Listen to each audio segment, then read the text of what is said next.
السلام علیکم ورحمۃ اللہ وبرکاتہ۔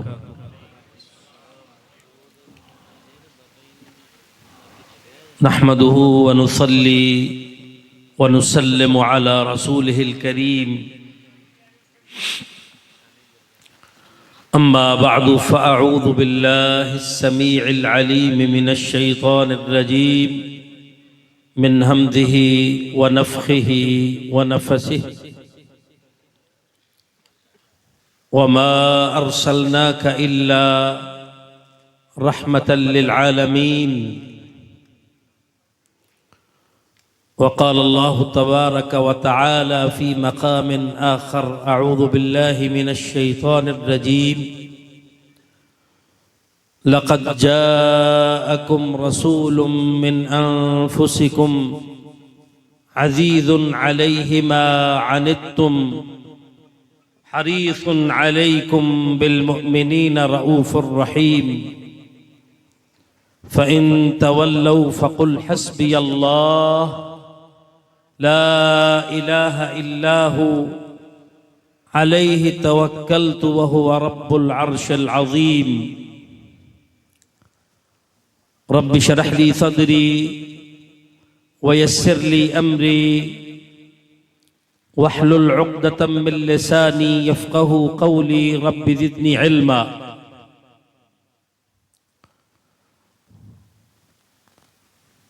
قبل اس کے کہ میں اپنی گفتگو آپ کے سامنے رکھوں، میرے لیے بہت ہی خوشی کا باعث قاری عبدالسلام عزیزی حفظہ اللہ کی تلاوت قرآن۔ سچی بات یہ ہے کہ جو لوگ قرآن مجید کے ترجمے کو اور معانی مفاہیم کو اچھی طرح سے جانتے ہیں، وہ قرآن مجید کی تلاوت سننے کی لذت بھی ان کو صحیح معنوں میں حاصل ہوتی ہے کہ جس انداز سے اللہ رب العزت کا جلال اور اللہ تعالی کے کلام کی سچائی اور حقانیت واضح ہوتی ہے، تو قرآن مجید کی سماعت کی لذت اللہ تعالی ہر ایک کو عطا فرمائے۔ مجھ سے قبل ماشاءاللہ ہشام بھائی بھی خطاب فرما رہے تھے، اللہ تعالیٰ ان کو برکت عطا فرمائے، اور ابھی میرے بعد بھی آپ نے انشاءاللہ علامہ ناصر مدنی صاحب کے خطاب مفصل سے انجوائمنٹ لینی ہے انشاءاللہ۔ تو ابھی رات کے 12 بھی بج چکے ہیں، اور آپ کو یہ بھی معلوم ہے کہ ہم اہل الحدیث لوگ ہیں۔ اہل الحدیث کسی فرقے کا نام تو نہیں ہے، اہل الحدیث تو ان لوگوں کو کہا جاتا ہے کہ جو ہر مسئلے اور معاملے میں نبی رحمت محمد الرسول اللہ صلی اللہ علیہ وسلم کی احادیث کو، آپ کی رہنمائی کو ترجیح دیں۔ تو میں اس بات کے کہنے میں کوئی حرج نہیں سمجھتا کہ نبی کریم محمد الرسول اللہ صلی اللہ علیہ وسلم کی صحیح حدیث ہماری ماں ام المؤمنین حضرت عائشہ رضی اللہ تعالی عنہا نبی علیہ السلام کے معمولات زندگی کے بارے میں یہ ارشاد فرماتی ہیں کہ آپ کان النبی صلی اللہ علیہ وسلم یکرہ النوم قبلہا والحدیث بعدہا، کہ آپ عشاء کی نماز سے قبل سونے کو مکروہ جانتے اور عشاء کی نماز کے بعد جاگنے کو مکروہ جانتے۔ البتہ علماء نے کچھ ایسے جواب نکالے ہیں کہ بہت ضروری بات ہو، بہت اہم ہو تو ٹھیک ہے، اس کے لیے کوئی وقت نکالا جا سکتا ہے اور اس کا جواز بھی ملتا ہے، اس کے پیش نظر ہم بھی آپ کے پاس موجود ہیں۔ میرے کہنے کا مقصد یہ ہے کہ میں اپنی گفتگو کو زیادہ لمبا نہیں کروں گا اور کوشش یہ کروں گا کہ اس کو مختصر رکھتے ہوئے اپنی بات اور اپنا مدعا آپ کے سامنے رکھا جائے۔ آج کے اس خوبصورت ترین پروگرام کا عنوان کیا ہے؟ حرمت رسول صلی اللہ علیہ وسلم۔ اور یاد رکھیے میرے محترم بھائیوں، حقیقت میں دیکھا جائے تو آج پوری دنیا کے اندر سب سے بڑا مسئلہ ہی ہے۔ اللہ رب العزت نے جس ذات، جس ہستی کو تمام انسانوں کے لیے رحمت بنا کر مبعوث فرمایا، جمیع انسانیت کے لیے، تمام انسانوں حتیٰ کہ تمام جہانوں کے لیے فرمایا وَمَا أَرْسَلْنَاكَ إِلَّا رَحْمَةً لِلْعَالَمِينَ، اے نبی ہم نے آپ کو تمام جہانوں کے لیے رحمت بنا کر مبعوث فرمایا۔ تو نبی کریم محمد الرسول اللہ صلی اللہ علیہ وسلم،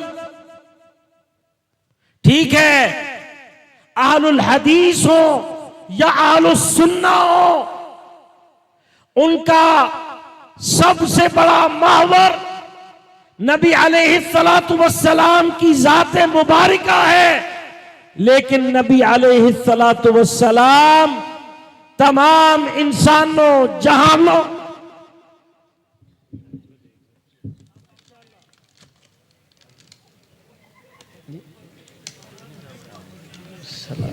کیا ہے، پہلے تشریف رکھو پھر خطاب شروع کریں، ٹھیک؟ تو میں یہ عرض کر رہا تھا، ماشاءاللہ علامہ ناصر مدنی صاحب آپ کو پتہ ہے، یہ ہم سب ان سے محبت کرتے ہیں، تو ان کے آنے پہ کوئی تھوڑا بہت معلوم تو ہونا چاہیے کہ مدنی صاحب تشریف لے آئے۔ تو محترم بھائیوں، میں زیادہ لمبی بات نہیں کروں گا، اپنی بات کو مختصر رکھتے ہوئے، لیکن آپ سے اور اپنے تمام بھائیوں سے یہ امید رکھنا چاہوں گا کہ وہ بات کو انشاءاللہ توجہ سے سنیں گے۔ اللہ رب العزت نے نبی صلی اللہ علیہ وسلم کو تمام جہانوں انسانوں کے لیے رحمت بنا کر مبعوث فرمایا۔ آپ دنیا کے تمام انسانوں کے لیے، صرف مسلمانوں ہی کے لیے نہیں بلکہ جمیع انسانیت کے لیے اتفاق و اتحاد کا مرکز ہے۔ آپ پوری دنیا کے انسانوں کے لیے امن کی علامت اور امن کی ضمانت ہے۔ آج اگر دنیا میں کوئی بھی نبی علیہ السلام کی ذات پر حملہ آور ہوتا ہے، آپ کی ناموس پر حملہ آور ہوتا ہے، تو اس کا معنی یہ ہے کہ وہ دنیا کے امن پر حملہ آور ہوتا ہے، دنیا میں تمام انسانیت کے اتفاق و اتحاد کے مرکز پر حملہ آور ہوتا ہے۔ اللہ تعالیٰ نے نبی کریم محمد الرسول اللہ صلی اللہ علیہ وسلم کو وہ عظیم الشان حجت اور دلیل بنا کر دنیا میں مبعوث فرمایا۔ میرے محترم بھائیوں، آج اصل میں مسئلہ اور معاملہ ہی یہ ہے۔ آج ہمیں اس بات کو سمجھتے ہوئے اس کی گہرائی میں پہنچنے کی ضرورت ہے، اور آج کے مسلمان کو اگر یہ بات سمجھ آ جائے کہ اللہ رب العزت نے یہ اس کو کتنا خوش قسمت بنایا ہے، نبی علیہ السلام کی امت میں سے بنایا، نبی علیہ السلام کی ختم نبوت پر ایمان کی توفیق عطا فرمائی۔ یاد رکھیے نبی صلی اللہ علیہ وسلم کا جو سچا متبع ہے، جو سچا مطیع اور فرما بردار ہے، اس کی سوچ اور فکر اور ذہن میں سب سے زیادہ اعلیٰ ظرفی ہونی چاہیے، سب سے زیادہ وسعت ہونی چاہیے۔ نبی علیہ السلام جو کل کائنات کے لیے باعث رحمت ہو، تو یہ کیسے ممکن ہے کہ ان کا مطیع اور فرما بردار، ان کا فالوور اور پیروکار وہ دنیا کے لیے باعث رحمت نہ ہو؟ اس کا کردار اور عمل، اس کی صبح اور شامیں، اس کے دن اور راتیں، وہ ساری دنیا کے لیے باعث رحمت نہ ہو؟ آج اس کو اچھے طریقے سے سمجھنے اور پہچاننے کی ضرورت ہے۔ نبی صلی اللہ علیہ وسلم نے 23 سالہ زندگی گزار کر سیرت کی صبح، شامیں، دن اور راتیں، وہ سارے اپنے احوال، آپ کی ساری سیرت جو آپ نے اپنے جو ہے زندگی بسر کی، میرے محترم بھائیوں، نبی علیہ السلام نے اللہ کا دین ہم تک پہنچانے کا حق ادا فرما دیا۔ فرمایا ترکتکم علی المحجۃ البیضاء لیلھا کنہارھا سواء، میں تم کو ایک روشن دن کی طرح چھوڑ کر جا رہا ہوں جس کی راتیں اور دن برابر ہیں۔ مراد یہ ہے کہ پورا دین آپ نے واضح فرما دیا۔ تو میرے محترم بھائیوں، بزرگوں، ساتھیوں، نبی صلی اللہ علیہ وسلم کی ساری سیرت، آپ کے سارے دعوتی کام، آپ کے سارے مارکے، آپ کا مارکہ بدر ہو، احد ہو، احزاب ہو، آپ کے سارے غزوات باعث رحمت، آپ کے سارے دعوتی مہمات باعث رحمت، نبی کی صبح شامیں باعث رحمت۔ نبی صلی اللہ علیہ وسلم نے وہ حق ادا کر کے دکھایا جو قیامت تک اللہ تعالیٰ نے اس کو زندہ رکھنا ہے۔ آپ نے جو سیرت پیش فرمائی، جو تعلیمات پیش فرمائی، آپ کے قلب اطہر پر اللہ تعالیٰ نے قرآن مجید نازل فرمایا، اور آپ کی ذات کے ذریعے سے اللہ تعالیٰ نے وہ قرآن سارے انسانوں کو سمجھایا، وہ احادیث کی شکل میں۔ میرے محترم بھائیوں، اس دین کی حفاظت اللہ تعالیٰ نے قیامت تک فرمانی ہے۔ تو جو آج اپنی بات کو مختصر کرتے ہوئے آپ کو جو بات سمجھانا چاہتا ہوں، آج اللہ کے سارے دشمن، اسلام کے دشمن، ان کی کوششیں، کاوشیں کیا ہیں کہ مسلمانوں کا جو مرکز اتحاد و اتفاق کا جو مرکز ہے، جو پوری دنیا میں تمام انسانیت کے لیے امن کی علامت اور ضمانت جو ذات اور ہستی ہے، ان کے اوپر، ان کی ناموس پر حملہ آور ہوا جائے، اس کے پیچھے یہود و نصارہ، اسلام دشمن، ان کی سازشیں، کاوشیں، یہ ساری منصوبہ بندیاں، میرے محترم بھائیوں، آج ان سارے مسئلوں کو کنہوں نے سمجھنا اور پہچاننا ہے، اس کی سب سے بڑی ذمہ داری امت مسلمہ کی بنتی ہے۔ مسلمانوں کو جو آج کردار ادا کرنا چاہیے تھا، بدقسمتی سے وہ کردار نہیں ادا کر پا رہے۔ نبی صلی اللہ علیہ وسلم کی شان میں یہود و نصارہ کی طرف سے ہونے والی گستاخیاں یہ مسلمانوں کو جھنجھوڑتی ہیں۔ اے مسلمان، اپنے کردار کو پہچان، تیرا کردار کیا ہونا چاہیے؟ تو ویسے زندہ تو ہے، لیکن حقیقت میں تیرا کردار زندہ نہیں ہے۔ وہ کردار جو اللہ کا دین مانگتا ہے، جو قرآن مانگتا ہے، جو احادیث رسول مانگتی ہیں، جو کردار زندہ کردار ہونا چاہیے، آج وہ کردار اس طرح سے زندہ نہیں ہے۔ اللہ کا دین اس کردار کو اجاگر فرما رہا ہے۔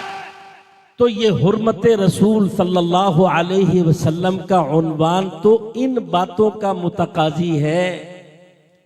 یاد رکھیے میرے محترم بھائیوں، آج اسلام دشمنوں کی یہ کوششیں ہیں کہ مسلمانوں کے اندر کے اختلافات کو اس انداز سے دنیا کے اوپر لے کر آؤ، مسلمانوں کے خلاف ایسے پروپیگنڈے کرو کہ یہ تو آپس میں بٹے ہوئے منقسم۔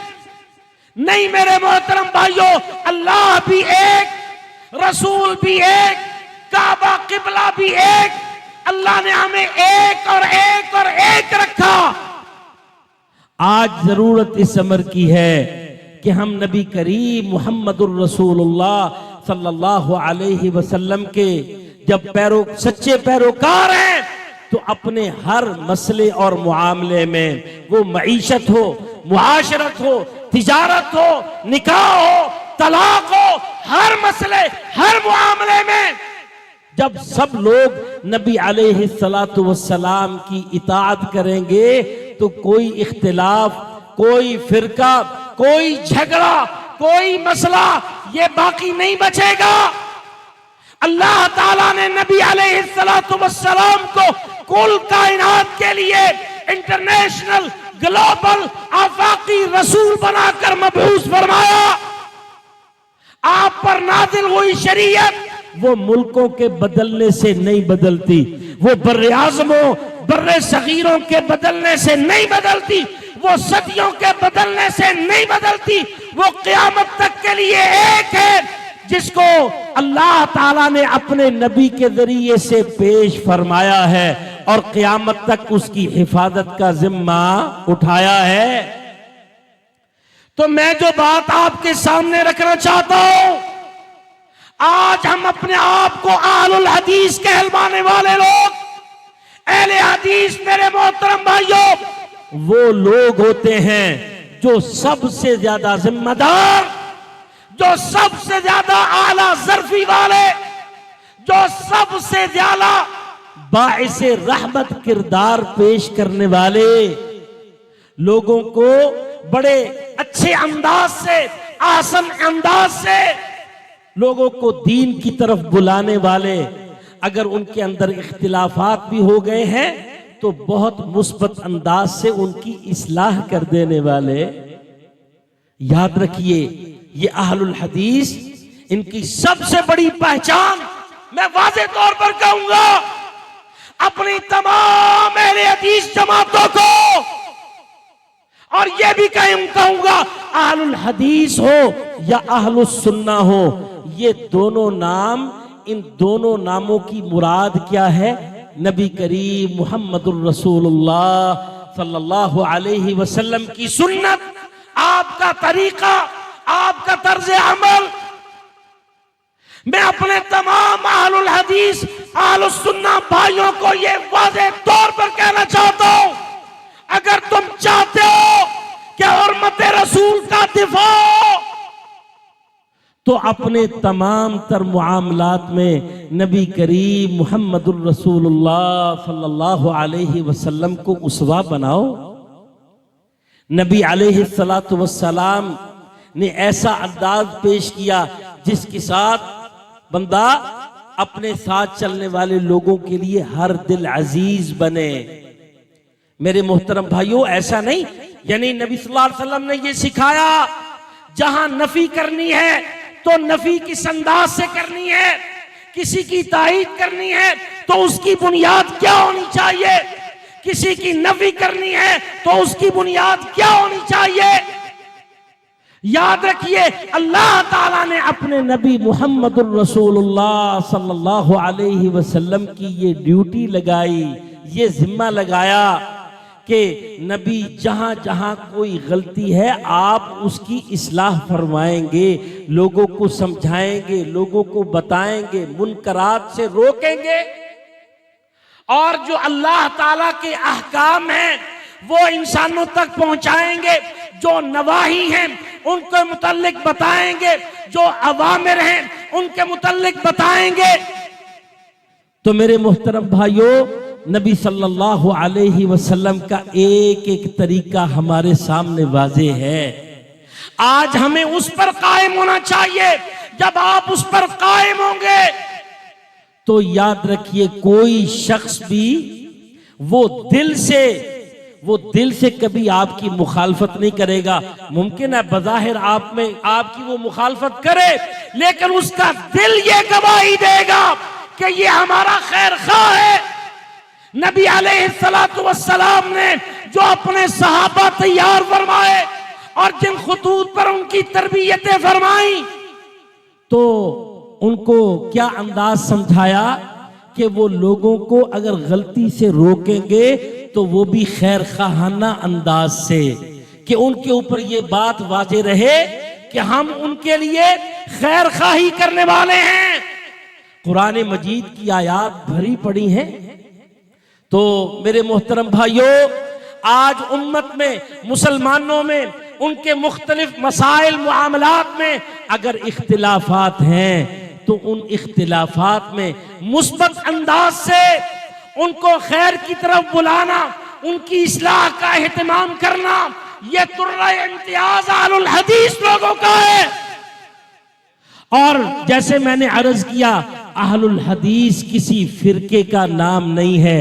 اہل الحدیث ان کا اصل میں امتیاز اور اصل تخصص ہی یہ ہے کہ وہ ہر موقع اور ہر مسئلے اور ہر معاملے میں نبی کریم محمد الرسول اللہ صلی اللہ علیہ وسلم کی احادیث کو پیش کرتے ہیں. تو اپنے موضوع کی طرف آتے ہوئے میرے محترم بھائیوں، آج ہم نے حرمت رسول صلی اللہ علیہ وسلم کا اگر دفاع کرنا ہے صحیح معنوں میں، تو سب سے پہلی تو بات یہ ہے نبی کے ایک ایک اسوے کو ماننا، سمجھنا اور اس پر عمل پیرا ہونا ہوگا. اور میرے محترم بھائیوں یاد رکھیے، جو شخص نبی کی طرف بلاتا ہے، نبی کی حدیث کی طرف بلاتا ہے، نبی کی سنت کی طرف بلاتا ہے، وہ کبھی کسی کو فرقے کی طرف نہیں بلاتا. وہ اللہ اور اس کے رسول صلی اللہ علیہ وسلم کی طرف، اللہ کے دین کی طرف بلا رہا ہے. آج اس بات کو بہت اچھے طریقے سے اپنے دماغوں میں بٹھانے اور سمجھانے کی ضرورت ہے.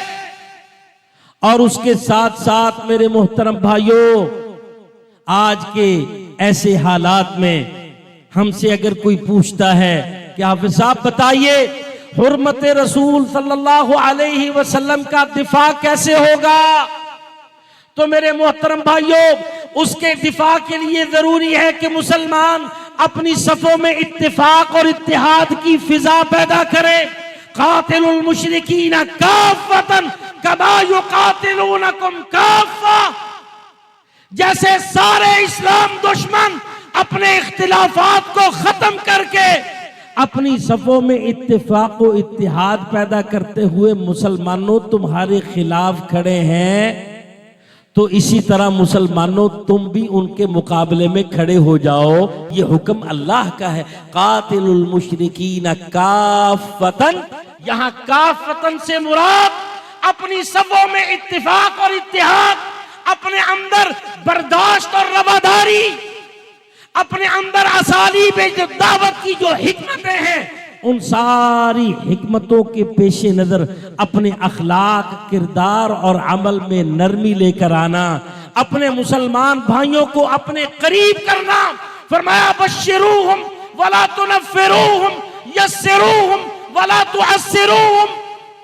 اپنے کسی مسلمان بھائی میں تو کمی دیکھ رہا ہے، کمزوری دیکھ رہا ہے، کوتاہی دیکھ رہا ہے، خرابی دیکھ رہا ہے، اس کی سوچ میں، فکر میں، عقیدے میں، کردار میں، عمل میں، تو یہ تیرا انداز نہیں ہونا چاہیے کہ تو اس کو متنفر کرے، اس پر فتویٰ لگائے، اس کو اپنے سے دور کرے، بلکہ یہ نبی علیہ السلام کی حدیث مبارکہ ہے.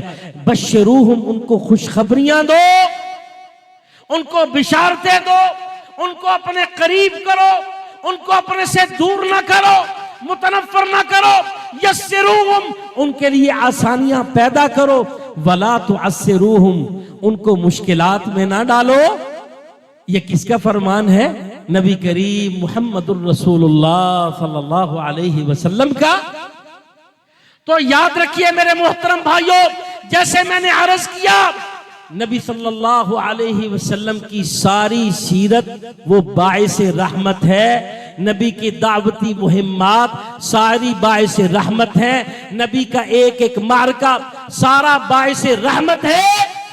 اس لیے آج اللہ کا دین مسلمانوں کو اس انداز سے کھڑا کرتا ہے کہ مسلمانوں، جہاں قربانیاں پیش کرنے کی ضرورت ہے وہاں تم نے قربانیاں پیش کرنی ہے۔ تمہارے کردار اور عمل میں یہ احساس، یہ چیز موجود ہونی چاہیے، یہ نہیں کہ تم یہ باتیں بھی کرو اور تمہارے اندر بالکل بے حسی موجود ہو، احساس نام کی کوئی چیز ہی نہ ہو۔ نہیں میرے محترم بھائیوں، میں کھل کر بات کروں گا، نبی کریم محمد الرسول اللہ صلی اللہ علیہ وسلم کا جہاد باعث رحمت۔ یاد رکھیے، دنیا میں کسی انسان کے پاس بھی، کسی غیر مسلم کے پاس بھی کوئی جسٹیفیکیشن نہیں ہے کہ نبی رحمت کے جہاد میں کسی قسم کا کوئی آبجیکشن، اعتراض لگا سکے۔ نبی صلی اللہ علیہ وسلم کا ہر معرکہ، آپ کا ہر غزوہ جسٹیفائیڈ ہے۔ آج میں کھل کر بات کروں گا، پوری دنیا میں جہاں بھی جہاد حقیقی ہو رہا ہے، یاد رکھیے وہاں کہیں پہ بھی مسلمان ظلم کرنے والے نہیں، وہ غزہ ہو، کشمیر ہو، اور غزہ پر، کشمیر پر اپنا موقف، نقطہ نظر پیش کرنا یہ ہمارا سیاسی حق ہے۔ دنیا کا ہر فورم ہمیں یہ حق دیتا ہے۔ غزہ کا مسئلہ ہو، کشمیر کا مسئلہ ہو، غزہ کا جہاد ہو، کشمیر کا جہاد ہو، کہیں پر بھی مسلمان ظالم نہیں ہیں، کہیں پر بھی مسلمان زیادتی کرنے والے نہیں ہیں۔ تو یاد رکھیے، حرمت رسول صلی اللہ علیہ وسلم کا تقاضا کہ مسلمانوں اپنے کردار کو جگاؤ، یہ کردار مردہ نہیں رہنے چاہیے، یہ کردار جاگنے چاہیے۔ یہ حرمت رسول صلی اللہ علیہ وسلم کا تقاضا ہے۔ اور اس کے ساتھ ساتھ میرے محترم بھائیوں، جیسے میں نے عرض کیا، کوئی ہم سے یہ سوال کرتا ہے کہ حرمت رسول کی حفاظت کیسے ممکن ہے؟ کفار کی ایسی سارے جو حملے ہیں ان کا ہم انتقام، بدلہ کیسے لے سکتے ہیں؟ میرے محترم بھائیوں، اس کا بدلہ لینے کے لیے بہت زبردست انداز پہلا یہ ہے کہ اپنی صفوں میں اتفاق و اتحاد پیدا کرو۔ اللہ کے دشمن کیا چاہتے ہیں کہ تم کو پھاڑ دیا جائے، تم کو منقسم کر دیا جائے، تمہاری قوت و طاقتوں کو بکھیر دیا جائے، منتشر کر دیا جائے، تمہارے اتحاد کو، اتفاق کو پارا پارا کر دیا جائے۔ یہ اللہ کے دشمنوں کی سازش۔ تو ہم نے اس کے مقابلے میں اپنی صفوں میں اتفاق و اتحاد لے کر آنا ہے۔ یہ حرمت رسول صلی اللہ علیہ وسلم کا تقاضا ہے۔ اور دوسری بات کیا؟ آج ہم سارے اللہ کے دشمنوں سے بدلہ لینا چاہتے ہیں، تو اس بدلے کا سب سے بہترین طریقہ کار یہ بھی ہے، اللہ کے دشمن یہ چاہتے ہیں کہ مسلمان نبی علیہ السلام کی پیروی کرنا چھوڑ دیں، آپ کی اطاعت کرنا چھوڑ دیں۔ تو آج ہم اس طریقے سے ان سارے دشمنوں سے بدلہ لے سکتے ہیں کہ ہم اپنے ہر مسئلے اور معاملے میں نبی کریم محمد الرسول اللہ صلی اللہ علیہ وسلم کی اطاعت اور اتباع کرتے جائیں۔ یہ عمل اگر ہم شروع کریں گے تو یاد رکھیے اس کے ساتھ بہت بڑا بدلہ اور بہت بڑا انتقام اللہ کے فضل و کرم سے ہوگا۔ اور میں پورے دعوے کے ساتھ کہتا ہوں، آج سارے مسلمان نبی علیہ السلام کی ذات پر جو اتفاق و اتحاد کا مرکز ہے، مرکز اتفاق اور اتحاد ہے، ان پر اکٹھے ہو جائیں تو یقین کیجئے یہ ساری پریشانیاں، سارے مسائل، ساری مشکلات ختم ہو جائیں گی۔ وہ مسائل امت مسلمہ کے ہوں یا وہ مسائل وطن عزیز پاکستان کے ہوں، تو یہ سارے مسائل مشکلات یہ ختم ہوں گے، اور اس کا ذمہ اللہ تعالیٰ اٹھاتا ہے۔ وَلَوْ أَنَّ أَهْلَ الْقُرَىٰ آمَنُوا وَاتَّقَوْا لَفَتَحْنَا عَلَيْهِمْ بَرَكَاتٍ مِّنَ السَّمَاءِ وَالْأَرْضِ۔ یہ کلام کس کا ہے؟ اللہ رب العالمین کا۔ اللہ فرما رہے تم یہ میری باتیں مانو، اللہ کا خوف کرو، اور اللہ تعالیٰ کے یہ سارے حکموں کو مانو، ان پر عمل کرنے لگو، تو پھر میرا تم سے وعدہ ہے، ہم زمین و آسمان سے برکات کو کھول دیں گے۔ لَفَتَحْنَا عَلَيْهِمْ بَرَكَاتٍ مِّنَ السَّمَاءِ وَالْأَرْضِ۔ آج مسلمانوں کی جماعتیں، مسلمانوں کے مسالک، مسلمانوں کے ممالک، ان کی گرتی معیشتیں، ان کے انتشار و خلفشار، ان کے معاشروں کے اتفاق، آج اگر یہ سارے مسائل ہیں اور آپ یہ چاہتے ہیں آپ کے ان سارے مسائل کا حل پائیدار ہو، تو ہمارا خالق حقیقی ہمیں کیا سمجھا رہا ہے؟ ہمیں اس کی طرف رجوع اختیار کرنا چاہیے، اپنے رب العزت سے رہنمائی لینی چاہیے۔ تو واضح طور پر کہنا چاہوں گا، آپ کا حرمت رسول کا یہ عنوان پکار پکار کر مسلمانوں تم کو بلا رہا ہے، آؤ اتفاق کی طرف، اتحاد کی طرف، اپنی صفوں میں اختلافات کو ختم کرو، اور جس ہستی اور ذات کو اللہ تعالیٰ نے مرکز اتحاد اور اتفاق بنایا، ان کی طرف آؤ، ان کے حکموں پر چلو، اور آپس میں یہ افتراق اور اختلاف کے سارے سلسلے ختم کرو۔ اور اگر اختلاف ختم بھی دیکھ رہے ہو کہ ان میں کچھ کمیاں کوتاہیاں ہیں، تو مثبت طریقے سے، اچھے انداز سے، خیر خواہانہ انداز سے، دلائل کے ساتھ، آسن انداز کے ساتھ ان کو خیر کی طرف بلاؤ۔ اللہ تعالیٰ اپنی رحمت کے ساتھ تمہارے اندر کے سارے اختلافات کو ختم فرمائے گا۔ اللہ تعالیٰ اتفاق و اتحاد کی نعمتیں عطا فرمائے گا۔ یہ حرمت رسول اللہ صلی اللہ علیہ وسلم کا تقاضا ہے۔ اللہ تعالیٰ سے دعا کرتا ہوں، اللہ تعالیٰ مجھے اور آپ کو ان تمام باتوں کے سمجھنے اور ان پر عمل پیرا ہونے کی توفیق عطا فرما۔ اقول قولی هذا واستغفر الله لي ولكم ولسائر المسلمين واستغفروه انه هو الغفور الرحيم، وآخر دعوانا الحمد لله رب العالمين۔